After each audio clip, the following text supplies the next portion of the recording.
Bonjour à tout le monde, j'espère que vous allez bien. Ici Savant Céleste et aujourd'hui on se retrouve pour de nouvelles vidéos sur Mars dans le signe du Scorpion.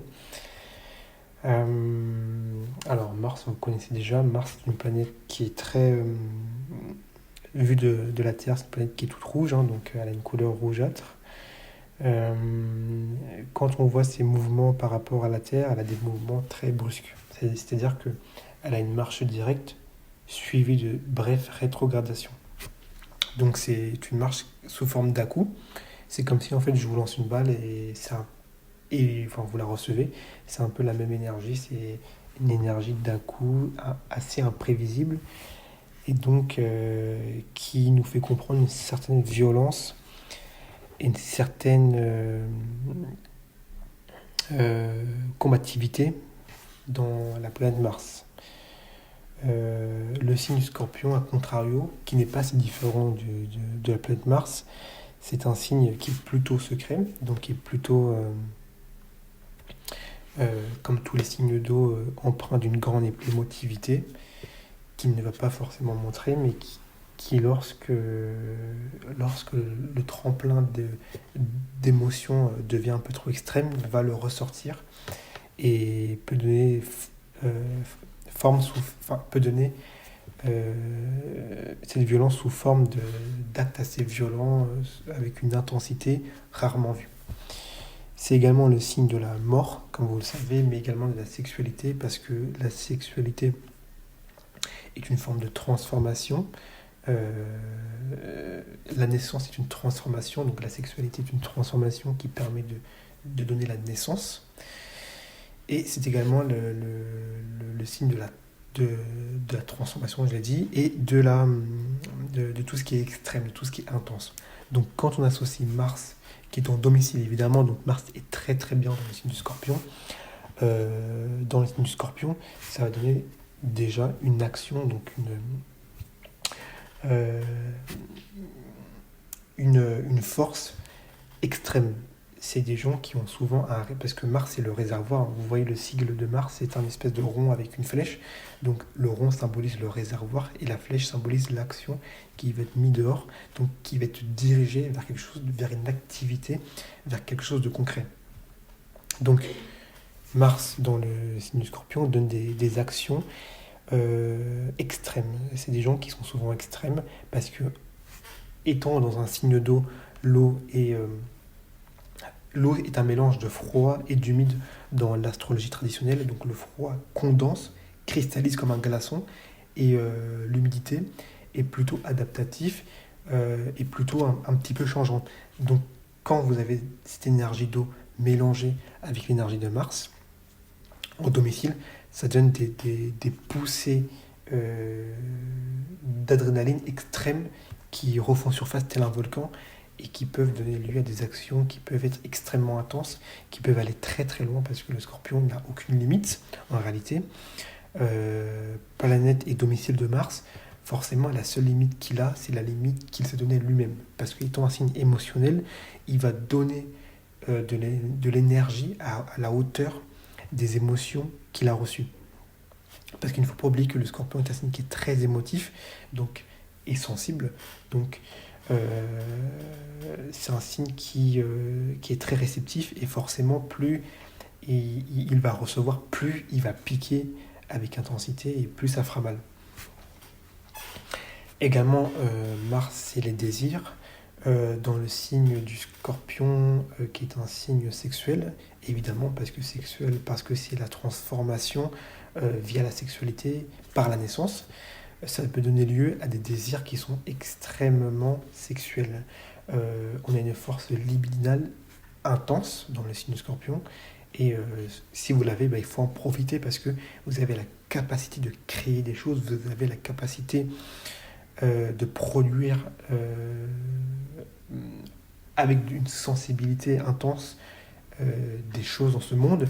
Et évidemment, il ne faut pas l'utiliser que pour des relations sexuelles, hein. Généralement, la plupart des gens vont l'utiliser dans ce sens-là, mais il faut l'utiliser pour créer.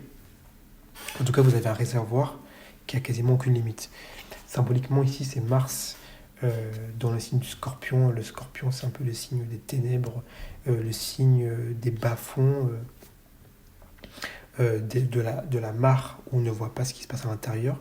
Et Mars ici, c'est une pelleteuse, c'est une pelle qui sert à creuser pour chercher à ce qui se passe au fond. Généralement, les gens qui ont Mars en Scorpion font des activités en lien avec l'espionnage, en lien avec des activités où il faut débusquer, où il faut découvrir la vérité. Donc ça peut être des policiers qui travaillent dans le crime, tout simplement. Et en fait, ils vont essayer de chercher, de découvrir la vérité qui se cache derrière le masque du visage.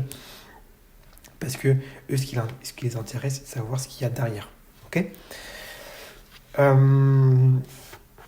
C'est également le signe de la rébellion, le scorpion. Pourquoi la rébellion? Parce que parce que le soleil... je dis n'importe quoi. C'est le signe de la rébellion. Pourquoi? Parce que lorsque Mars, qui dirige le scorpion, est opposé au soleil, en fait, Mars a l'éclat le plus brillant du zodiaque. Donc symboliquement, c'est quoi? Symboliquement, c'est une forme de rébellion. Qui oserait s'opposer au soleil dans le système solaire? Qui oserait défier la lumière du soleil, hein, le soleil qui est l'astre le plus divin? Personne ne le ferait à part Mars qui se rebelle. Donc, contre la rébellion, c'est une forme d'insoumission à un ordre. Et ici, Mars décide de s'insoumettre, décide de se rebeller face à une autorité. Donc, Mars en Scorpion est un rebelle. Ok? Si vous êtes une femme, ça peut être des hommes rebelles que vous avez pu rencontrer. Ça peut être des hommes qui étaient très secrets, qui étaient peut-être très dans la transgression des lois et qui avaient tendance un peu à ne pas se laisser imposer les choses. D'accord?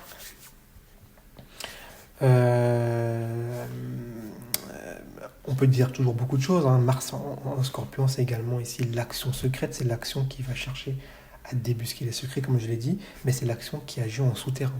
C'est l'action qui agit sous l'eau, sous la mare, avec les bulles qui crépitent et qui permet d'aller attaquer de manière chirurgicale, parce que Mars, c'est également la chirurgie. Dans le signe du Scorpion, l'action est chirurgicale. L'action est létale, l'action laisse par terre et ne permet pas de s'en sortir. Mars en Scorpion également peut attaquer par méfiance, parce qu'il se méfie beaucoup des individus, il va attaquer en premier. Parce qu'il se méfie beaucoup des personnes, il peut entrer dans une forme de lutte, dans une forme d'extrémisme et peut commencer à utiliser sa force pour en fait se résister, parce que c'est le signe de la résistance, donc résister contre l'insubordination et se battre. Ce qu'on peut également voir avec Mars dans le signe du Scorpion, c'est que l'action ici vise à transformer. En fait, comme je l'ai dit au début, généralement quand on a Mars en Scorpion, on a une très grande force libidinale, donc une force sexuelle. Et ici, l'action cherche à transformer l'autre. On cherche par sa force, par ses agissements, par sa volonté de conquête, on cherche à transformer, à impacter l'autre psychologiquement. C'est vraiment ça qui fait la force de ce Mars-là, parce que Mars en Scorpion a compris que ça ne servait à rien de parler de 150 000 ans et qu'il fallait agir plutôt psychologiquement. Un signe d'eau, donc qui va être très psychologique, très émotif, très proche des émotions, et il faut agir psychologiquement pour engager une transformation derrière. D'accord? Évidemment, bon, comme je l'ai dit, un Mars en Scorpion, c'est l'action qui peut parfois être un peu risquée, mais c'est également Mars en Scorpion, c'est également une action, c'est une énergie qui peut être sans pitié, parce que ici le Scorpion, si vous décidez un jour d'agir, ou si vous êtes contre quelqu'un qui a ce placement-là, c'est une personne-là qui sera sans pitié, qui sera très, très, très... Enfin, j'allais dire tenace, mais c'est pire que tenace. En fait, ce sera à la vie, à la mort, parce que le Scorpion a un rapport à la mort très, très proche. Il est très proche de la mort. parce que c'est dans son essence, parce que la mort fait partie de la vie, parce que la mort est une transformation qui permet d'engendrer une nouvelle vie, comme un phénix pardon, qui renaît de ses cendres. Donc ici, le scorpion est très proche de la mort, et forcément, l'action est toujours teintée teintée d'une mort, teintée d'une énergie un peu mortifère, et agir jusqu'à se donner corps et âme, c'est vraiment Mars en Scorpion. On se donne corps et âme parce que la mort n'est pas quelque chose qui fait réellement peur à un Scorpion, même s'il est très tourmenté dans sa vie et dans le quotidien. Mars en Scorpion, quand il agit, c'est souvent une action très très proche de la mort. Donc symboliquement, c'est une action qui va jusqu'au bout. Voilà. En tout cas, bon là je vous ai dit vraiment les principaux traits. En tout cas, j'espère que vous avez pu mieux comprendre l'énergie d'un Mars en Scorpion. Si c'est le cas, n'hésitez surtout pas à vous abonner et à liker. Et je continue avec les autres vidéos.